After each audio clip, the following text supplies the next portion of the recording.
the genuine Toyota advantage.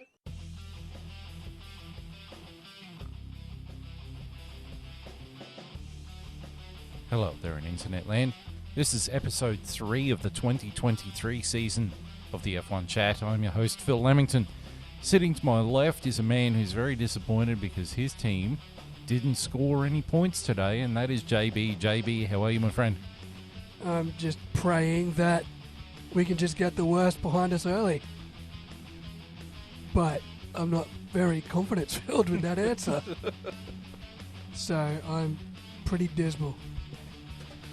But on the flip side of the coin, sitting to my right is a man who's very happy because for the first time in a very long time, Williams has outscored McLaren. And that's the Longhorn. How are you? We've outscored 4 other teams at the moment. We're the highest we've been in a long time. 6 at the moment. Whew. Yeah. Things are looking up Millhouse. You know? Yeah. Things are looking great, and they're only getting better. That's it. Future's so bright, you got to wear shades, mate. I heard that song twice on the radio today. Oof. Right, so we just finished watching the Bahrain F1, the first race of the season. And depending where you sit, it was either a pretty good race or it wasn't a very good race. It was a bit of a snooze fest, if to be honest. Yeah. For it, like the first race of the year, it's, I don't know. I think I'm not there a was big fan enough of to it. Bahrain. I think there was enough to it. If you're a big fan of Fernando Alonso, what Aston Martin did was great. For me, what Albon did was great, but For what Charles Leclerc did, it wasn't. I don't know. Maybe we're too spoilt with good racing, like good races these days, to think this wasn't as exciting. But it was just definitely one to not. It wasn't one to really remember. I keep thinking this is going to be remembered more for the clown shit, like Ocon. Oh yeah. Ocon, and the Haas wingman, winning driver of the day. Yeah. That poor guy. Oh, I have to get a shot of him. Like after we record this, I'll get a photo and put it up on the YouTube version. Yeah, just so you've got a shot of Haas wingman falling over. Basically backflipping over the tyre that was on the ground. No one else noticed it. I'm so It's surprised just you picked it up. Everyone else missed it, but It was because you see his legs sticking yeah, up. let's go. Whoop! Who put that tyre there? He's best mates with their old Lotus Jackman, Hugh. Yes. Hugh Jackman. Legendary Jackman. He copped it right in the gonads. He certainly did. Poor fella. Right. Well, we haven't done this bit for a while, but we're going to hand it over to Longhorn for the F2 report. Oh gosh, now I have to do things. Welcome back. I was waiting for him to say, no, I haven't done it. And back to you. Forgot there was Formula 2. I'm actually have lost the Formula 2 results I had. Oh, Hang on a second. We're well prepared here. Yes, we are. Off to a flying start. Cue. We are the McLaren. Cue to a McLaren the start. elevator music before I get to the right floor. We're Ferrari's engine in Charles Leclerc's car. So let me get my notepad out and get to strategy X. This podcast needs pneumatic air put back in it too. It needs the Ferrari strategy guys. Every 5 minutes, I need to be filled back up with air so I can talk. Because the air That's all that comes out. Because the air that's hitting the car just isn't enough air. We have to fill it with more air. Is it air they fill? It has to be. It was pneumatic air. Pneumatic air. Pneumatic air, yeah. Yeah, What, my is God. that better than regular air? It's the Toyota genuine air. It's the That's air where they get out of the air pumps. pressurized, I guess. The All right. genuine Toyota advantage.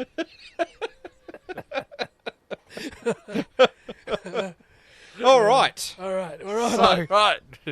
that's right. We're back with Formula 2 as well, which is my job. So,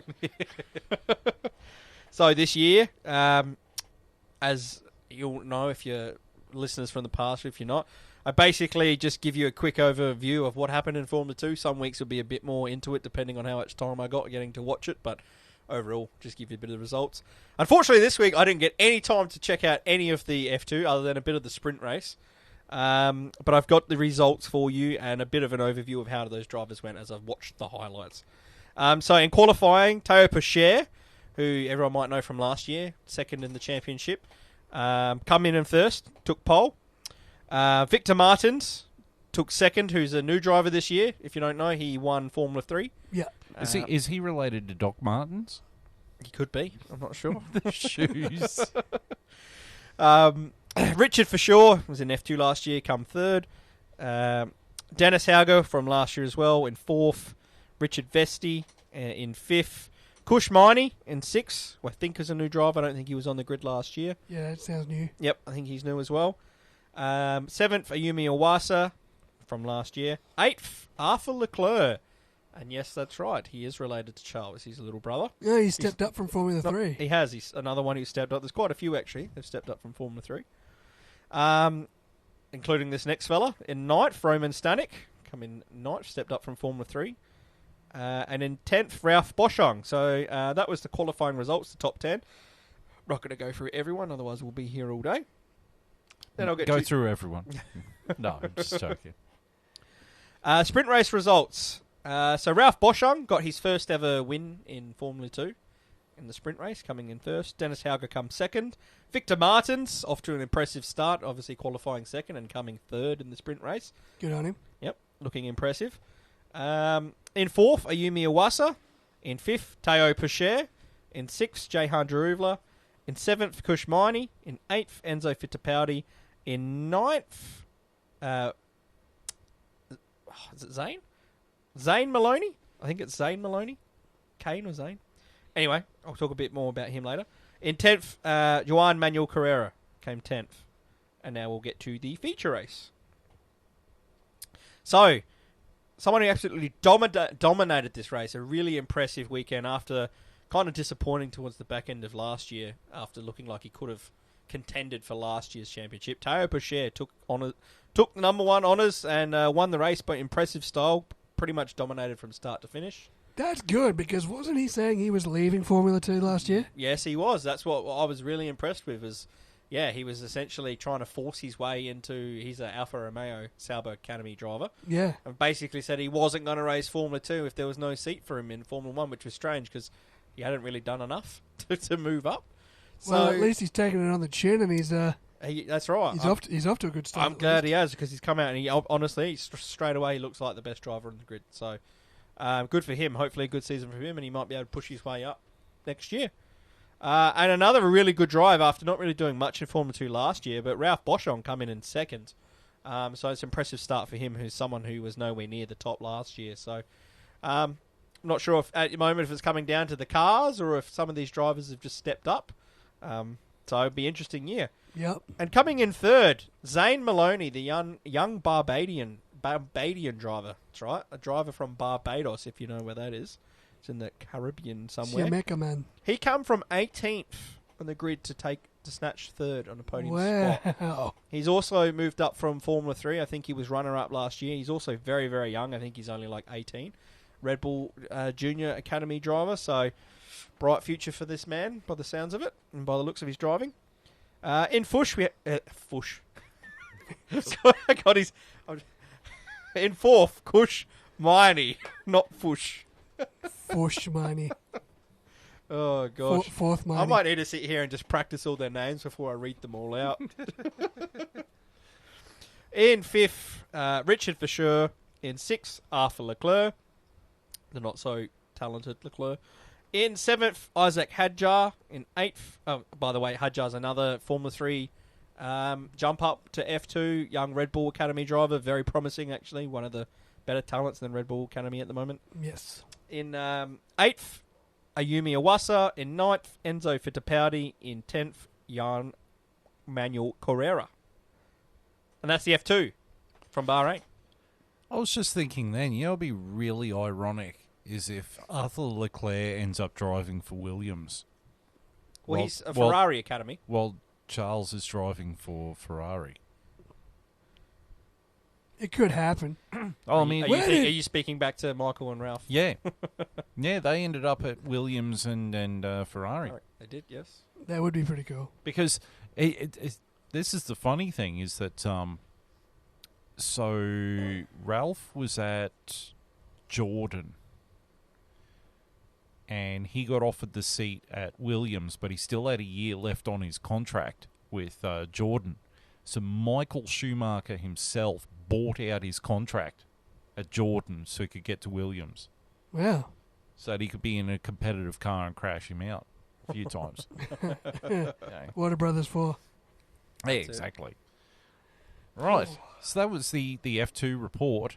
But before we get away from F2 though, so you said Théo Pourchaire is probably the most talented. Yeah, so to give you a quick breakdown of who might be challenging this year, straight away the number one guy is Théo Pourchaire, especially after the weekend. Another name we need to be watching out for, who didn't do anything this weekend, which was a bit surprising. It was Jack Doohan. Yeah, where was he? Didn't finish anywhere in the top 10 on anything. He did drive. I was going to ask, did he drive or is he just like... No, he drove. He's like test driving for Alpine or whatever. He's reserve driver for Alpine now. Yeah. But, yeah. I wonder if they've actually got him on a contract. I believe they do. Or it's not a... They didn't just sign a it memo. on a toilet paper like Oscar Piastri's. I think they might have learnt. On a restaurant napkin like last time. Yeah. Because I know... Called integrity. Integrity. I thought he'd have more integrity. I thought you'd stop being an idiot. But, you know, well... But I know Théo Pourchaire is the reserve driver for Alfa Romeo Sauber. Yes. And there's a lot of strong rumblings that either Valtteri or Zhou Guanyu is going to be dumped at the end of the season and replaced by Théo Pourchaire. Well, the way he's driving, and he's been up and coming for a while, he's been very highly rated. Obviously comes second in the championship last year. So, like I said, from the weekend just gone, he absolutely dominated. Looked like the best of all of them. Yeah, but he looked like that for moments last year too. That's right. Away. So we're only one race in. So early, it's very easy to say he's the guy at the moment. But he's got the momentum. He's got the first race under his belt. Is Dragovic still driving in Formula 2, or is he just? No, he's just reserved for. Once you win, you can't go back. Oh, really? Yeah. There you go. Yeah. Once you win Formula 2, you can't go back. So. He's the reserve driver for Aston Martin. Yeah. Right, so he's just sitting there doing simulator runs. Just waiting for Stroll to fall off his mountain bike and not be able to race. Yeah. So unlucky. Yeah, I know. I wanted him to see him. I reckon he would have been He good. did all of testing, and then he's just like, I'm going to run in Bahrain. Yeah. And it didn't happen. But a couple of other names to look out for. Victor Martins, Formula 3 champion.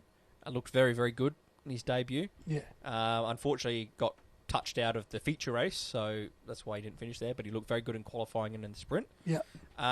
Another name, another Formula 3 graduate, Zane Maloney, the guy whose name I completely stuffed up earlier. Young Red Bull driver from Barbados. Very highly talented. I think he comes second in Formula 3 last year. Like I said, he come from 18th on the grid in the feature race up to third and just looked really, really good from the highlights I've seen. He was just making some really good overtakes and just powered his way through the field. So he's one I would like to keep an eye out for. Another Red Bull Academy junior from Formula 3 that jumped up is Isaac Hadjar. Also like 18 years old. So both these guys are really, really young. Yeah. He's another one keep an eye out for this year. But when it comes to the guys that were on the grid from the year before, the only guys really I'd be looking for is Théo Pourchaire, Jack Doohan, which surprised me he wasn't anywhere this year. Yeah.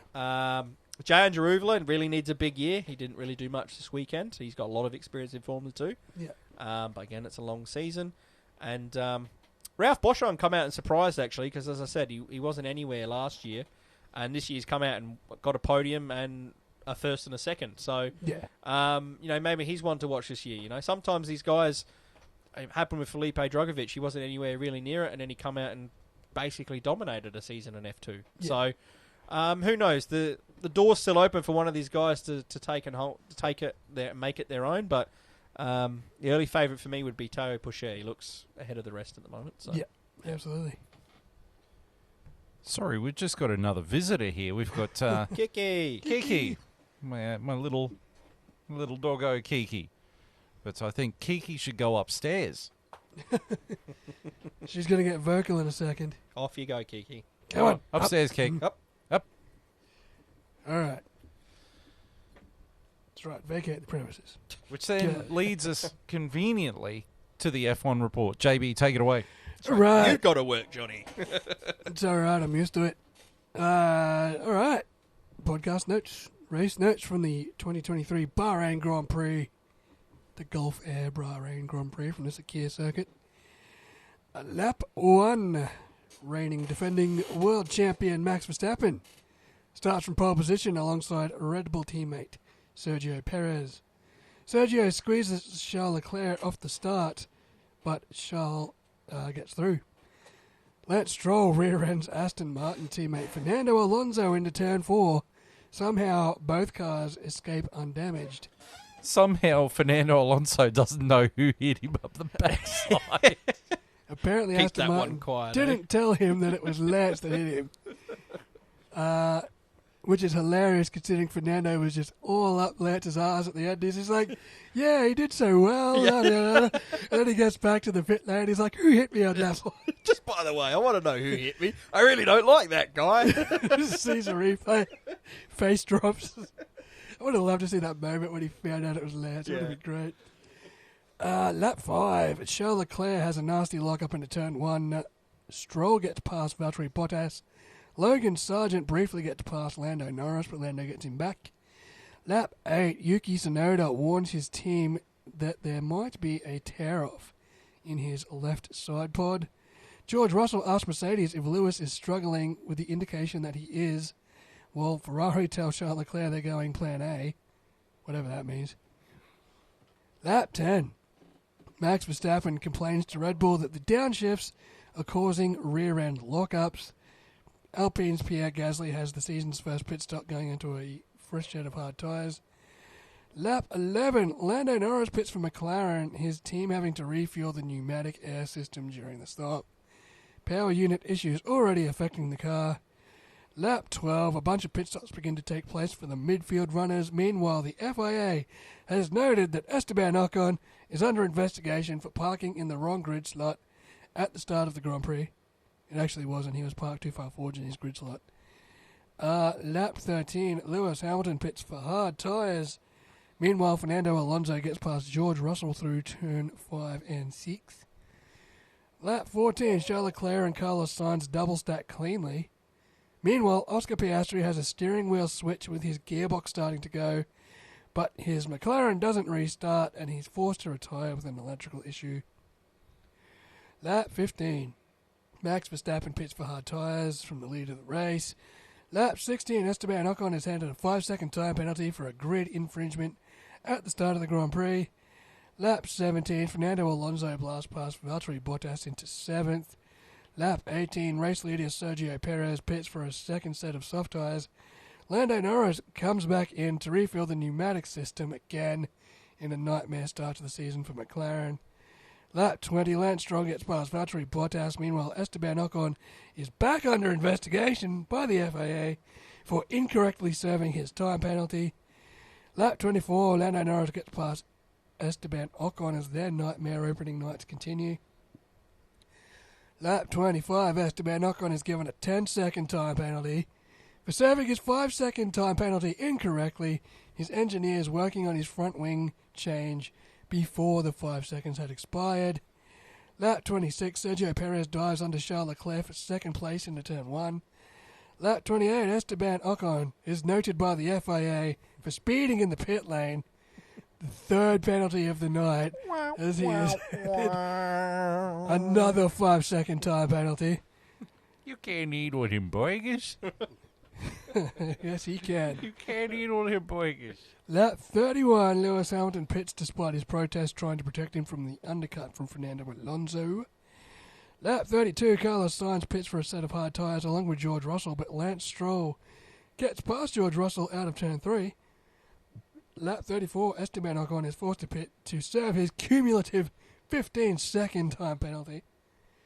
Lap 35, Sergio Perez stops for a set of hard tyres. Fernando Alonso pits for hards, with Lewis Hamilton getting past Alonso on pit exit. Lap 36, Max Verstappen pits from the lead of the race. Putting on a set of hard tyres and rejoining 12 seconds clear of teammate Sergio Perez. Lap 37, Fernando Alonso gets Lewis Hamilton for 5th, but Lewis immediately takes it back. Lap 38, Fernando Alonso pulls a ballsy move under Lewis Hamilton into turn 10 to finally take 5th place. Lap 41, Lando Norris nearly plows into the back of Lewis Hamilton whilst a lap down. Charles Leclerc's Ferrari shuts down while he was in the podium position, triggering a virtual safety car.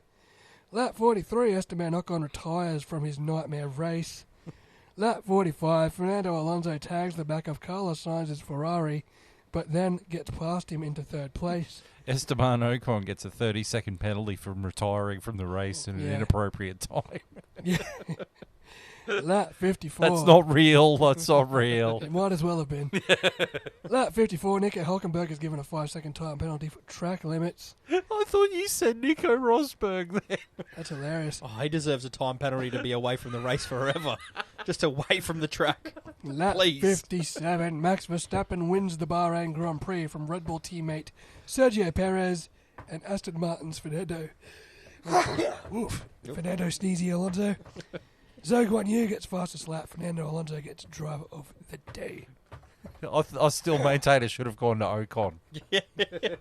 Driver of the day is the most entertaining. He could have honestly given a shout out to his teammate Pierre Gasly, who went from 20th to 9th.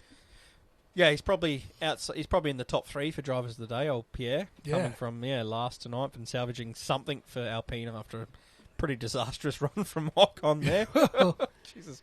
Yeah. But apparently he says, I've been doing it forever. I don't understand why Formula 1 has now just decided to adjudicate it. I've been speeding in the pits forever. What do you mean I get a penalty? What? I've been doing this all the time. I didn't... What? I've been doing stopping in the grid box wrong this whole time? Why didn't anyone tell me? Oh, I've been a fool. What do you mean you have to actually serve 5 whole seconds before someone can look at the front wing of my car? I thought people just ignored me like in real life. Honestly, he was the Greg Murphy of last night's race. Oh, my God. 100%. He should have just gone out and gone to the portal in the end. Well, yell at Although him, he did, I 5 guess. fucking minutes! Fuck! Right, Well, we've just been demonetised. Well, look. Thank you, everyone. Explicit rating. Thank you. Fuck you, bye. It would have felt like I think he wound up with like 35 seconds worth of penalties in the end. So Yeah, it was something ridiculous. that's 5 minutes in the Formula One world. It was about as many penalty seconds as Lando Norris had to time to fill up with pneumatic air. Yeah, no, legitimately, yes. Yeah, it's probably about the same. Well, how long? That's why they were battling still. Well, how long Charles Leclerc was on the side of the road just lamenting. Yeah, just Getting on the back of the Vespa and be like, well, hello, darkness, my old friend. I wonder if Charles Leclerc cosplays as Darth Vader for Halloween. He can He'd sit there have and to. just go, no. If he wasn't, he's got a future in it. yeah. Yeah, well, he doesn't have a future as world champion at this rate. Yeah, no, not at all. Not at all. Well, look, I did say that the Ferrari was going to be my number 1 rated team coming into the season. And they're just like, hey, we're here to prove you wrong. We really shouldn't pull up the predictions. Yeah. Yeah. Let's not go there. No I'm more. not looking great. We like your optimism, but we're shit. Yeah. It's a, Next year, like, Ferrari's going to be number 10 on my predictions. sometimes it may be good, or sometimes it may be shit. Most times it may be shit. Most times it may be shit. They might as well get Ricky Stewart to be their team principal at this rate. You can just swear. Everything's never his fault. No. Yeah, no. It's always got something else going always on, that. isn't it? Yeah. It's everyone else's fault but his. How dare you send players off for a concussion? Yeah, how dare you? You fucking How dare you idiot. let the sun out? We should have played at night. Yes. How did you know? Why did we have to play in Townsville? That's bullshit. What are the Cowboys from Townsville or something? Oh, I God. think the most maybe surprising, maybe depressing, depending on which side of the fence you sit on, is how dominant Red Bull really were. Oh man, they just They just flying formation from start to finish. 37 seconds ahead. That's got me finished. worried that this is just going to be, we're back to the Lewis Hamilton era of just This Mercedes is- screaming off into the distance. This and is everyone Red else- Bull from last year without the opening round engine failures. Yeah, with Yeah. reliability on their side. Yeah, it's just like, fuck, now it's bulletproof and fast. This is what I said last year. I said I was worried of this. Like, if the other teams don't catch them quickly, I fear they're going to be that Mercedes for the next 4 or 5 years, just 30 seconds And out. the problem is that because we've got the engine modulation rules, no team can actually build a new engine with improvements on it. It's still last year's engine, but just Exactly. tweaked with So Red Bull kind of had pulled a Toto Wolff and manipulated the rules. Yeah, kind of. But it was for their own survival more than anything. So, it's not like they manipulated the rules knowing that they were going to be the top kids. No, that's right. That's right. It's just... They didn't have years of knowledge about an engine and then push to implement an engine and stick to that engine. Yeah. That's right. But, so they've got seemingly they've got the best engine on the grid now, and By a mile. Which is sad that AlphaTauri... There's been a lot of talk this week because AlphaTauri is potentially up for sale. That's Well, why they've sort of... well, I've actually saw an interview with Franz Tost, Yes. and he has come out. He's actually gone and seen the board of directors at Red Bull, and they have made it clear the team is not up for sale. But this is the part I don't get. They're quite separate from Red Bull. They're not as close as you think. They're actually moving the team from Faenza in Italy to Milton Keynes. Are they going to start to share like the chassis and stuff like that? Nope. See, that's what they like. I feel like AlphaTauri They're gonna- needs. They need to share as much as they can and let AlphaTauri do have a Haas Ferrari situation. If you're going to be a B team like that, They're gonna as they're close gonna, as they are, they're gonna share the wind tunnel. yeah, I and think some they of already the do, tech- don't they? Yeah, but it's going to be easier because it's going to be right there. Yeah, yeah. Obviously, same engine, but they want that team to build their own parts and design their own aerodynamics and everything, because much like the drivers, that team is a feeder team for Red Bull. Yeah, of course. So eventually, Adrian Newey is going to retire, and they're going to need a technical director to come up from AlphaTauri into Red Bull. Right, so is that why you think it's so separate? As they're trying to brew some kind of genius in there to upgrade it? Right. Yeah, well, I mean, they did have one genius working there as their aero guy. Didn't he go to McLaren? Yeah, he did. He's still there. His name's James Key. Genius. I wonder Says- why they let him go. Genius Says billionaire playboy philanthropist. Says the car that's like 20th and 18th tonight. Oh, poor Piastri, hey? Yeah, first race and he's out in 15 laps. To be fair, it was electrical problems for both cars. Yeah. Well, it was electrical and pneumatic, but as Martin Brundle said, the middle part of that race where Lando Norris was a lap down, he was actually keeping pace with the Mercedes and the Ferrari, so yeah, but it has pace so long as it's not broken. well, But it's broken. I saw an article this afternoon. I didn't get to actually read it, but the article was titled, "Was Daniel Ricciardo the biggest winner out of this?" Of course not. Because- on an F1. Yeah, but he's not driving A shitbox. a shitbox. He's not involved in the controversy anymore. No one's asking him if he's going to have a seat next year, if he's going to get fired from McLaren. None of that bizzo. I'll say one thing that good it's going to do for him is it's going to give him some merit to it not just being his fault. Yeah. It's clearly showing that there's obviously things wrong with the car. But, I mean, they came out and said, like, we have gone the wrong direction in this car, and we have to... They've doubled fix down it. on it. That's They Yeah. haven't worked out how to fix it, that's for sure. But this race sort of highlighted that there's something wrong at that Mercedes. Because they've done the same thing. I feel like unfortunately, they gone with the wrong concept at the start of last year. They spent the whole year trying to catch up to get a win. They had some good results at the end of the year when they slowly caught up. And I think they took that momentum and thought, right, we've gone the right way. Let's take it into next year. They've rocked up this year, and everyone else has kept going forward, and they haven't. And it's kind of like, I think you've got the wrong concept. I think they've actually come out and said the same thing, that they've got Yeah, it they wrong, have. and they're going to change it all. Well, So- even Charles Leclerc has said, I think we've got to change the concept a bit because it's not working. If we Well, want to be they're- competitive, we need to upgrade it. We need to fix the concept. They're definitely not as quick as they were at the start of last year. Like last year, it was clear the Red Bull and Ferrari were neck and neck.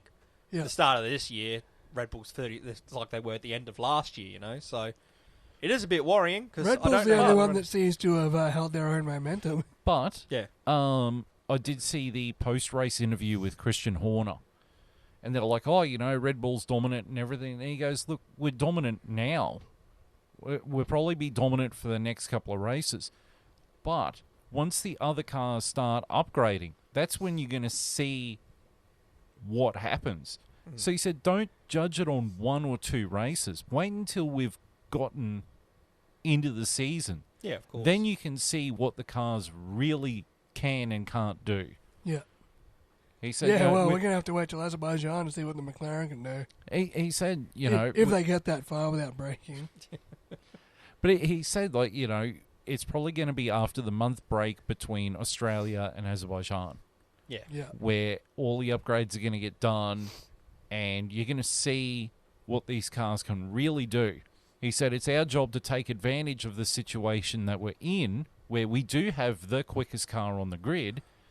We have to extend our lead As early as because possible. other cars are going to catch up. Yeah, you have to take advantage while you've got a chance to take Yeah, advantage. strike while the iron's hot. That's it, because once, Aston Martin especially, if that Aston Martin's got upgrades, like, holy shit, they're going to be catching everybody. Well, They're in the top 4 for sure. Well, Yeah. here's the thing with Aston Martin is they currently have Mercedes engine, gearbox, suspension. They're using Mercedes wind tunnel. They've got Martin Whitmarsh. He's like a higher up. Yeah. You've got Dan Fallons. Dan I think. Fellows. Yeah, that guy. I mean, he was number 2 behind Adrian Newey at Red Bull. Yep. And since he's taken over from Andrew Green as designing this car, It's on the right track. yeah, it's on the right track. Absolutely. I mean, they're the biggest improvers from last year. But now Mercedes is sitting there going, well, maybe we need to stop giving them as many parts and helping them out as much as we are. well, it's Because they're I think beating us. well, it's obviously not the power unit and stuff because they've got the same power unit. It's obviously got to do with their design concept, probably aero and the side, their whole no side pod sort of thing. I think that's hindering. Like, I don't know if you've seen the photo of when they put the paint on the car and they do the testing and you can see where the airflow goes through. You watch the Red Bull and it just flows nicely yeah. underneath. You watch the Mercedes. I'm no engineer whatsoever, but you look at the Mercedes one and it sort of like smacks up again and doesn't keep flowing. And to me, that's adding drag. Like, it's going to add drag, isn't it? Yeah. So I think they've gone wrong with the side pods, and unfortunately, they did well towards the end of last year, and they probably thought, okay, we're going to double down because we've improved, and I don't think it's quite the case come this year. I think they've been surprised at how wrong the concept might be because everyone else is... There's a few teams in the same boat, Yeah. and they all have Mercedes engines. But, I mean, one thing to look at is in quali and to go back to what Christian Horner was saying about wait a few races and we'll see where everything's at. In quali, there was only, in Q1, I believe, there was only 1.2... From 1st to 20, there was 1.2 seconds in it. And So that's pretty good. That means how close everyone is. Oh, yeah. But also In qualifying, but then in the race. I know, Max obviously, is like races are different 37 paces. seconds ahead of... I know, but at least we can hopefully see some different grids made up if they're that close in quality. If that's how close well, it testing was you the closest it's been in the turbo hybrid era ever. Yeah. The gap in testing, and the gap in qualifying was, the closest it's been, certainly in this iteration. I think the mid-pack is going to be the closest it's ever been. Unfortunately, I think we're just going to see a dominating team in Red Bull be at the top. Yeah. But I think the mid-pack is going to be quite close. But we also saw something a bit different with qualifying as well. Like Q1, you had one Williams, one AlphaTauri, one Haas, one Alfa Romeo, and a McLaren in the bottom 5 get eliminated in Q1. Yeah. Yes. Yeah. Which that's a bit different from the usual, where it's normally both the Haases, Both the the Williams, Yeah. and then Daniel And Ricciardo. Alpha. Yeah. That's what I'm saying. It's gone. Hopefully, every week it's going to change. 1 week the AlphaTauri might be in the top 10. The next week they might be eliminated in Q1. I think everything's going to be thrown up at least on the grid every week by the looks. Yeah. Race pace might come out and we're going to watch, Max Verstappen win by 40 seconds every week. That might just be the reality. But hopefully we can at least get some grids changed up and to, give us some exciting racing in the mid-pack. Well, seeing we've gone completely away from it, I should actually read the top 10 for That's this right. race. So race the winner race. was Max Verstappen for Red Bull. And they're actually registered as Red Bull Honda again. Sergio Perez was second for Red Bull. Fernando Alonso was third for Aston Martin. Carlos Sainz was fourth for Ferrari. Lewis Hamilton was fifth in the Mercedes. Lance Stroll, who was in excruciating pain by the end of the race because of his broken wrists and foot, he was sixth for Aston Martin. George Russell was seventh for Mercedes. Eighth was Valtteri Bottas in the Alfa Romeo, who's he's doing the same as he did last year, where he's picking up the little points. Look great. Ninth was Pierre Gasly in the Alpine, who started dead last. Yeah, that was a hell of a drive. That was a hell of a drive. And in 10th, Alexander Albon in the Williams. He is out-driving. He's always out-driven that Williams. Oh, I think that Williams is actually a half-decent car this year. I think we're going to have a few tracks this year which we're going to be looking all right at. I'm keen to see us at Spa. Tracks like that, a bit of the more pacey tracks, I think we might be all right. And the driver of the day was Fernando Alonso.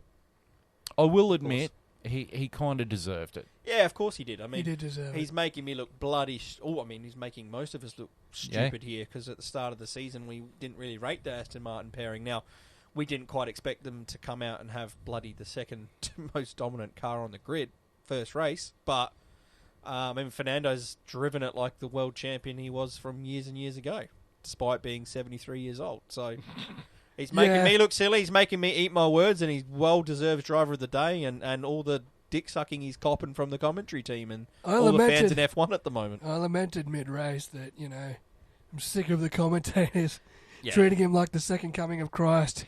And then he goes out and he drives like the second coming of Christ. And it's like, God damn it, now he actually deserves it. Yeah, that's it. We did that thing where we said someone wasn't going to do great at the start of the year, so then they do great and we look stupid. I did say the Aston Martins were going to be great. Okay, you did, but I didn't. Well, I had them competing with the Mercedes. It was very flip a coin between them and Mercedes. Well, it's only one race in. Yeah, it is. True. Wait till we get to Azerbaijan and see how many teams have caught up. Yeah. My key drivers for the day, the first one was Max Verstappen. Dominant. Just dominant, perfect race. Just cruised. One word to say. Oh, it was just like dominant. they showed him in the final two laps, and he's just like barely driving out of the corners. Yeah. He's just the like whole race he's barely driving. He's got the engine turned down. He's coming out of there in like fourth gear, just coasting. Cruising. Yeah. Just lift and coast. cruising. Stopping through the drive-through, picking up a Macca's order. Just getting a McFlurry on the way through. Yeah. Oh, and I swear to God, every race they give us one thing from him talking to Christian Horner, and it's like, oh, my car's on fire and I've got no tyres. It's not going that great. And Christian's like, okay, can you do this? Yeah, it's manageable. And then he just pulls 30 seconds on everyone. It's like... He's doing the old Bono, my tyres are gone trick. Literally every race, I swear. Bono, my tyres are gone, fastest lap. They give us a clip of him saying something's not quite right with the car, and then he puts on 30 seconds. It's like he manages every my complication rears are locking he gets. up on the downshift. Yeah. Is it manageable? Well, I'll guess I'm 37 seconds in the lead. I Yeah. could probably handle it. They told him to go to a different thing. And I didn't lose any time to Sergio, despite my cars apparently failing. Exactly. Yeah, no, they said to him, try Strat 8, and he went to that and it fixed the problem. So well, it was, we don't know if it fixed it, but it was he an just electric. managed it. It was an electrical problem. Yeah. My next driver was Fernando Alonso. I thought he drove really well. Yeah. He deserved driver of the day. He drove and beat Lewis Hamilton. So it was nice. Yes. Cleanly beat him. Oddly enough, my next driver, who I think he deserves brownie points for it, I can't believe I'm going to say it, Don't do it. Sir Lancelot. He did drive well. He drove well, particularly He did. seeing that he actually has like screws in his hands and I'm his wrists. really and shit. surprised they cleared him to be able to race. Well- I thought it was going to be dangerous. Well, to be honest. they put him in the simulator on Wednesday, and he could handle it. So that they went, okay, well, he's passed the medical according to the FIA rules. We'll put him in the car. If he ever wants to retire from the race, no problem. I just thought with all the extra practice Djokovic got, would have been nice to see him in the car. But when you say that, Stroll would have known he had to do everything to get in that car, because if Djokovic went out and done a good performance, people start talking. You know, not that Yeah. Stroll would have lost his seat, because I mean he's going to be glued to that seat so long as Daddy Stroll owns the team. But you know, you don't want people talking over you shouldn't be in the seat to your reserve driver. So he would have done everything to push in. Like you said, he drove pretty great considering. The next key driver for me was Alex Albon. Yeah. I thought he drove phenomenally well. He did. He always outdrives this Williams. He's clearly our number one driver. Even last year, he always had that car, despite it not being a great car, being up and around that 10th spot. He always seems to get it to around that spot, and done so nicely today. So Kudos to Logan Sargent too. I'm pretty sure he was like 13th or something. 12th. Yeah. On debut. yeah, he drove fine for his rookie debut. Brought the car home safely. Another key driver for me was Pierre Gasly. Yeah. Starting dead last, and he got to 9th. Saved a little bit of face for Alpine. And he just got his nose down, head down, tail up, got on with the job. Yeah. And got some valuable points for the team. Yep. Great drive. And my final key driver of the day was Esteban Ocon. The Greg Murphy Award. Oh, You get God. the raspberry. The Darwin Award. Oof. Which Darwin are we talking here? Darwin in the Northern Territory, they got bombed, and It was just a the calamity. hurricane, a tornado, a tropical cyclone, or His race was a tropical cyclone. yeah. Should have been bombed. Miserable. Miserable. right. So we're going to move on to the news items now. And the first news item is that Susie Wolff, my God, is she gorgeous? Susie Wolff is appointed the F1 Academy Managing Director. That's the all-female driving academy. Yes. Yes. The W Series. Yes. So she's in charge of that. Which is cool. There's Good also on I noticed there's a female driver in Formula 3 at the moment. Yes, Sophia Floresh, her Yes. name is. Yes. Good to see. Yes. And, her role is to try and get up-and-coming women drivers into F1. Right. It Which- will be a good day when a female is on a Formula 1 grid. Yeah, as and long there's as no it- reason it can't happen. It just can they... As long as they don't drive like Danica Patrick. Yeah, well, I think the biggest question is can they withstand the G's of Formula 1? yeah, that would be the hardest part. That's the only barrier at the moment. It's got nothing to do with agenda or anything like that. It's just... the physicality of it. There've been a couple of women in F2, but unfortunately they always seem to be at the back. I'm not saying they're not. They're obviously talented drivers to get there. They've got to be extremely talented, but Yeah. maybe there's just slightly a difference Six in being Gs, able to handle six Gs in a corner for Yeah. 57 laps. It's is- a lot to handle, you know. And There's jacked men that can't do that. oh yeah, we wouldn't be able to do No that. way. You know what I mean? Average we're burly people, blokes. We would- average people get 3 laps in a Formula 1 car. Is like my neck's gone. I Yeah, got to get out. I'm dead. Exactly. Yeah. So yeah, that will be the interesting thing. But I'm hoping that it'd be great if they can do it. It'd be great. Yeah. I'm just hoping I can keep looking at this photo of Susie Wolff. I think we should move on. Yeah. We're gonna be here all night. So the next news item, and for everyone watching on YouTube, will see the same photo as us, which is a photo of a McLaren. A couple of weeks ago, Zach Brown, McLaren's CEO, went and had lunch with Christian Horner and took a tour through the Red Bull Powertrains factory. Mm-hmm. It looks like McLaren are assessing their engine options for 2026. This Honda talk's getting more serious. Well, someone asked Christian Horner about it, and he said, look, we're not supplying engines to anyone but ourselves because we actually lose money Yeah. supplying to customers. We don't make a profit. We make a loss. So we're not supplying customers. But that rumour mill about Honda rejoining McLaren in 2026, it's heating up, and I think it's their best option. Yeah, well, Zach's there because he's looking at the Honda power unit. Well, it's a Honda power unit because by the time McLaren jump to Honda power units, if that's what they're going to do, Red Bull are going to be powered by Ford power units. So really what Zach Brown is seeing is nothing that Red Bull would be concerned about. By the time they can acquire them, By the time it happens, Red Bull will have a new power unit sponsor anyway. I think they definitely need to look at it, but I don't think the power unit's their biggest issue. I think it's the rest of their car is design. fundamentally wrong. Yeah. But they're trying to get one and one together. By the time... Well, by 2026 comes around, the car design will change they're anyway. They're going to have their own wind tunnel. Yeah. But the thing with McLaren is that currently they don't have their own wind tunnel. And they're not piggybacking off Mercedes. They're using the old Toyota one from Cologne. Yes, but theirs going to be built by mid this year. Yeah. Their own one, finally. So by next year, they'll be using it. Yeah. Which means they're not going to have any excuses by the end of next year. Yeah. Mm-hmm. And if they don't pick it up, what do you think happens with Lando Norris? He's going to bail. He's going to have to, isn't he? Yeah. Yeah. But he has said he's going to give it a chance. Yeah. He's going to hang around until McLaren get the wind tunnel going. And that's he's going to stick it out. He's going to stick it out to at least 26. That's the thing. Like, we're sitting here crapping on them for their aerodynamic deficiency.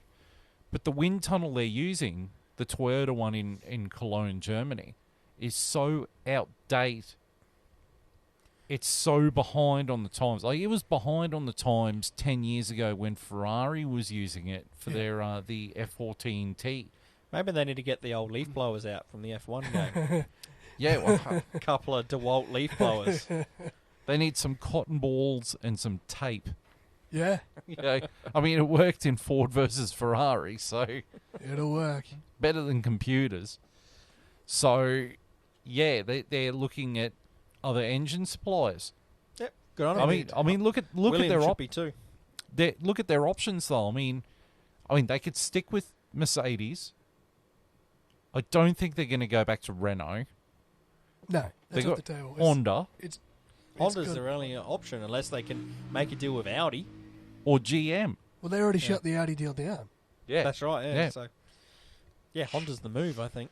So stay with Mercedes, Honda, or the possibility of GM.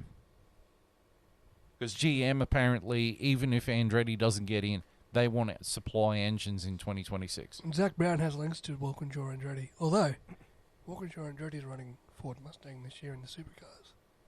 Yeah, but they're also running Honda in IndyCar. Yeah. Because Romain Grosjean was on pole. On pole with a Honda-powered IndyCar. I don't know if he won the race. I don't think he did. Probably not, no. I know Pato O'Ward got second. At least one McLaren was on the podium this weekend, just not the one we wanted. Not the one that counts. Yeah. Well, I don't know. It's still an open wheeler. True. I'll take it. But, like, just watching the highlights of that IndyCar qualifying, you can tell the difference between, like, the ex-Formula 1 guys and the guys who've got talent, and then the garden variety IndyCar American drivers. Especially who are on like street lifers. tracks. Yeah. Especially on tracks that they have to go left and right. Yeah. You can see the F1 guys are definitely... Like, Simon Pagenaud just put it in the wall, and it's like, how can you muck up that corner? But then Scotty McLaughlin did the same thing.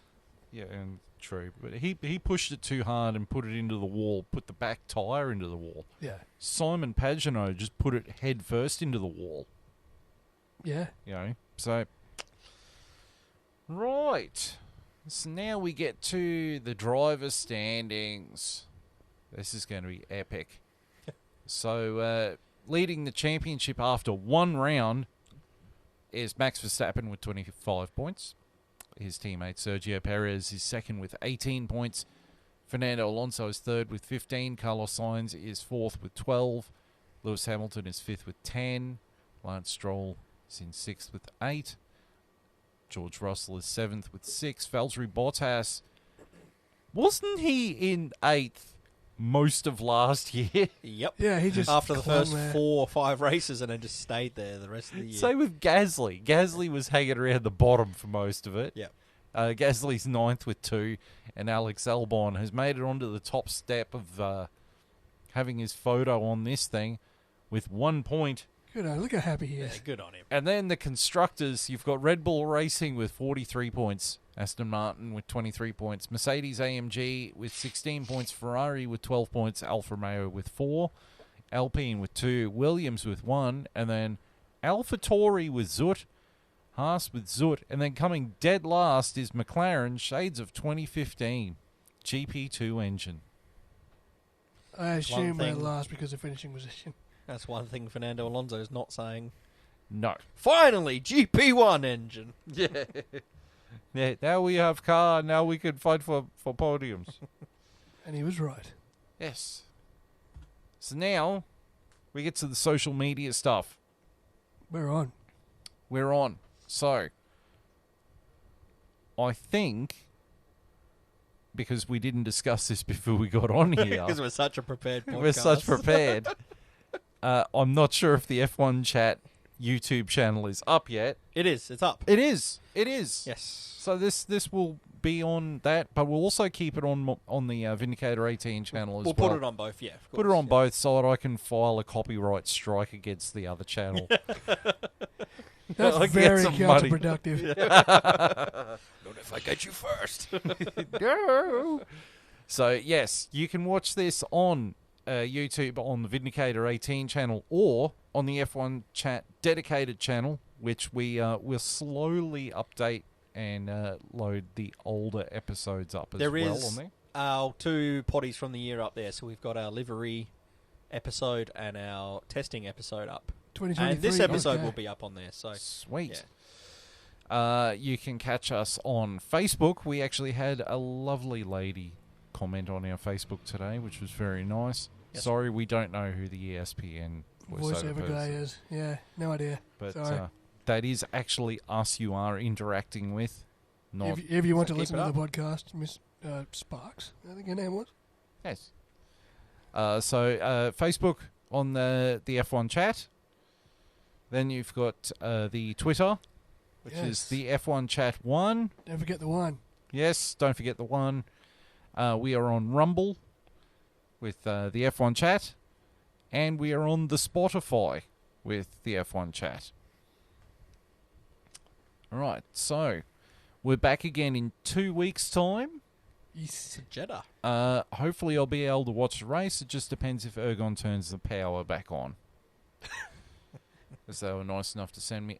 after yesterday, they switched the power off for 8.5 hours That's incredible. On a Sunday on a Sunday. with no warning. For routine maintenance. Oh, they sent me the letter, and then they switched it off at 9 o'clock in the morning. I was sleeping in.